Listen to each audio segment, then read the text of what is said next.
Hi, welcome to week 6. I'm going to do a quick preview of what we have for week 6. I am Mrs. Justice, one of the instructors, one of the scoring instructors for the course.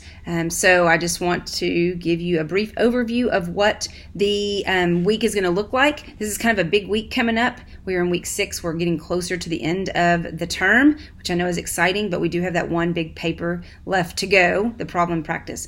So this week in the module, you're going to find some resources on transitions and the development of those and how to help your reader move from one of your topics to the next. So because you're looking at your problem and practice and you're synthesizing and pulling in different resources and different sets of information and different articles and studies that you have found through your research, you want to make sure that you group all that stuff together.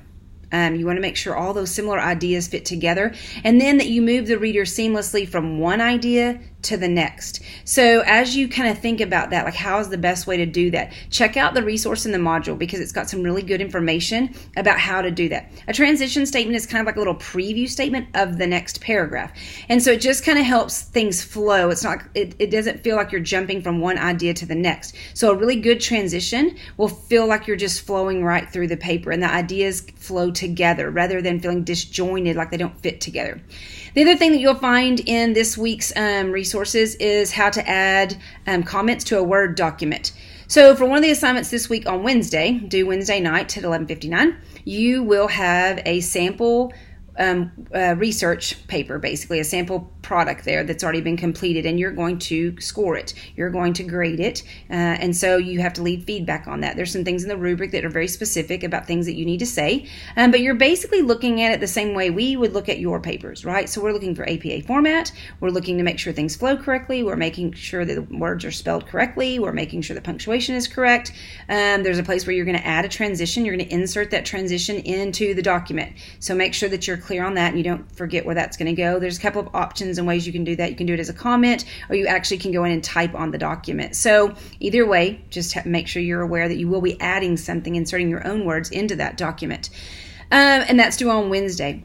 The other thing that we want to talk about is the problem and practice draft that is due on Sunday. We cannot stress this enough. You have to submit that by 11:59 p.m.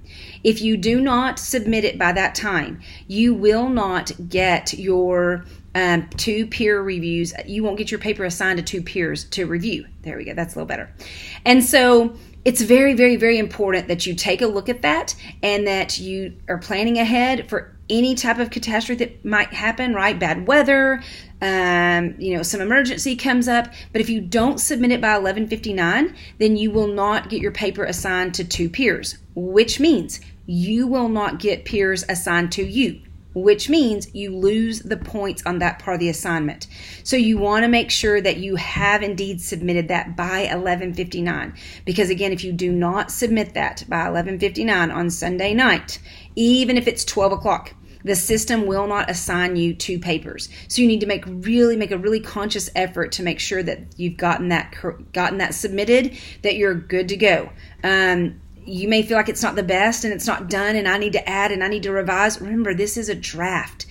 We're not looking at it. We're not looking at it. So this isn't a final grade. This is your peers that are going to look at it. And you may even say, hey, I know it's kind of a mess and I need to work on some things, but I need some help. And that's okay. That's kind of the purpose of the assignment. You still have another week to polish it and fix things and revise and do the things that you feel like you really need to do before you submit it to us for a final grade. The other thing I want you to keep in mind as you start to peer review, it's a little intimidating. If you don't do this all the time and you're not an English teacher and you're not someone who deals with APA all the time, you may feel like, well, I'm not really qualified to do that. Yes, you are. There are things that you know. I encourage you to go back and look at your own feedback on your own papers that you've received from all of your instructors and take a look at that to see what have they said that you have now changed. Is someone else whom you've been assigned their paper, are they making the same mistakes? Because if they are, now you have something to say. Whether it's a misspelled word, all of us can do those, right? Maybe grammar, you're like, I'm not really sure. Does the comma go there or not go there? Leave it as a suggestion, like, hey, I think this should be changed. You might want to look that up. The other thing is to remember when you do get that feedback back, that's kind of hard to say, when that feedback is returned to you from your peers and you start to look at that and you think, yeah, that's not right. I don't think that's correct. I don't think they know what they're doing. Okay? Keep in mind that we're all at different places in this journey. So where you may understand APA format, you may have correct grammar, you may be an English teacher, right? And that may be your background. Then you know. But the point of the peer review is so that you get another set of eyes on your paper. Maybe your ideas don't work quite as well as maybe you think they do.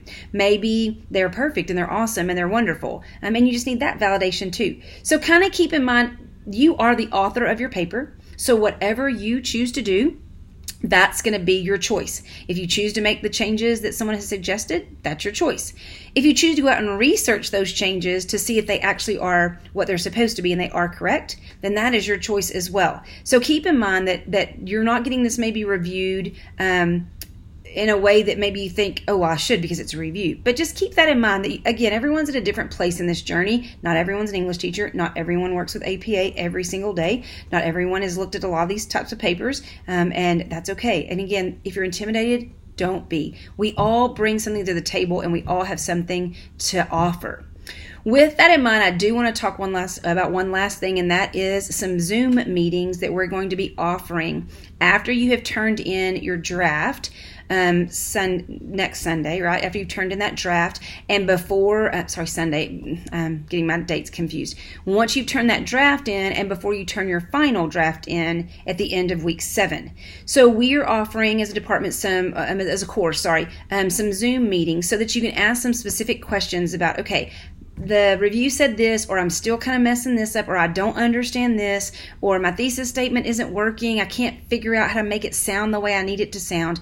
We will be offering some Zoom meetings where they are just like this so that we can hear each other, we can see each other, and so you'll be put into some different groups. There'll be a link that you'll go through through the module, and you'll be able to connect to those things. And once you've done that, then you'll be able to post what questions you have so that we kind of have an idea of what questions we're going to be talking about that evening. They will be in the evening. It is not mandatory. It's not like a synchronous meeting of the course. It's just an opportunity for you to ask some questions if you feel like you need to ask some questions before you turn in or you submit that final draft.